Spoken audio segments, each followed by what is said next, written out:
Welcome বন্ধুরা। অবশেষে পর্ষদ প্রাইমারির প্যানেল প্রকাশ করে দিল। হ্যাঁ বন্ধুরা, আজ ৯,৫৩৩ জনের প্যানেল পর্ষদ অলরেডি প্রকাশ করে দিয়েছে তাদের নিজস্ব ওয়েবসাইটে। আপনারা যারা দেখেননি অবশ্যই সেখানে গিয়ে দেখুন, এবং অনেকেই দেখে নিয়েছেন তারা অবশ্যই কমেন্ট বক্সে কমেন্ট করে জানান কারা কারা পাস করলেন। আমি খুবই খুশি, গত পরশু সুপ্রিম কোর্টের স্টে অর্ডার তোলার পর আজ প্যানেল প্রকাশ করে দেওয়া হয়েছে।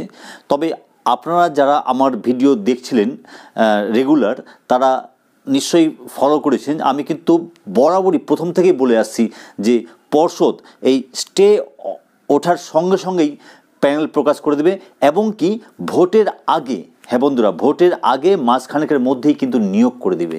তেমনভাবেই পর্ষদ কিন্তু এগোচ্ছে। পর্ষদ তাদের রিকমেন্ডেশন লেটার কিন্তু ছাড়তে শুরু করে দিচ্ছে, এবং সেটা 7 দিনের মধ্যেই সবাই পেয়ে যাবেন। যদি না পান একটু সময় লাগতে পারে, 7-8 দিন বা 10 দিন হয়তো সময় লাগতেও পারে, কারণ পোস্ট অফিসের ব্যাপার। হার্ড কপিটা আপনাদের প্রত্যেকেরই বাড়িতে যাবে। যারা যারা পাস করেছেন তাদের বাড়িতে বাই পোস্টে হার্ড কপি পাঠিয়ে দেওয়া হবে রিকমেন্ডেশন লেটার। আর আপনাদের নিয়োগও কিন্তু এই ফেব্রুয়ারি মাসে হয়ে যাবে। হ্যাঁ বন্ধুরা, আমি কিন্তু আপনাদের বরাবরই বলে আসছি, আপনারা অনেকেই আমার ভিডিওতে নেগেটিভ কমেন্ট করেছেন যে না, পর্ষদ দ্বিচারিতা করছে, পর্ষদের কথার কোনো দাম নেই।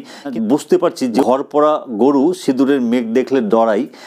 আপনারা বলছিলেন যে পর্ষদের কোনো ভরসা নেই, কিন্তু আমি নিজের উপর দিয়ে কথাগুলো বলতাম। আপনাদের মনে আছে যে আমার ব্যক্তিগত মনে হয় এইভাবে আমি কথাগুলি বলেছিলাম যে পর্ষদ কিন্তু তৈরি, প্রস্তুত তারা নিয়োগ দিতে, এবং সেই মতোই কিন্তু স্টে অর্ডার ওঠার সঙ্গে সঙ্গে তারা 48 ঘন্টার মধ্যে প্যানেল প্রকাশ করে দিল।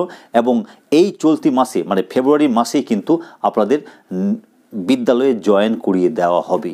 আপনারা হবু শিক্ষক থেকে অ্যাসিস্ট্যান্ট টিচার হয়ে যাবেন। প্রত্যেকেই আমি স্বাগত জানাচ্ছি আমাদের শিক্ষককুলে, অ্যাসিস্ট্যান্ট টিচার শিক্ষককুলে। তার সঙ্গে সঙ্গে যারা পাস করতে পারলেন না তাদের প্রতিও আমার সহমর্মিতা রইল, কারণ লড়াইটা আপনারাও করেছেন সমানভাবে। আপনাদেরও একটি চাকরি দরকার আছে। তবে আমি বলবো হতাশ হবেন না, দেখুন পরবর্তী ক্ষেত্রে আরও সুযোগ পাবেন, অবশ্যই সুযোগ পাবেন, এবং সেই সুযোগটাকে অবশ্যই কাজে লাগাতে হবে। আর যারা যারা পাস করেন অবশ্যই আমার এই ভিডিওতে কমেন্ট বক্সে কমেন্ট করে জানান। আমি আপনাদের খবর পেলে আমি খুব আনন্দিত হব। অন্যদিকে ওয়েটিং লিস্টের ব্যাপারে আমি খোঁজ খবর নিচ্ছি, এই ব্যাপারে ডিটেলস পাওয়ার পরেই আপনাদের ভিডিও করে আমি জানাবো। তাহলে দেখা হচ্ছে পরবর্তী ভিডিওতে। ততক্ষণের জন্য সকলে ভালো থাকুন ও সুস্থ থাকুন। সকলকে জানাই শুভরাত্রি।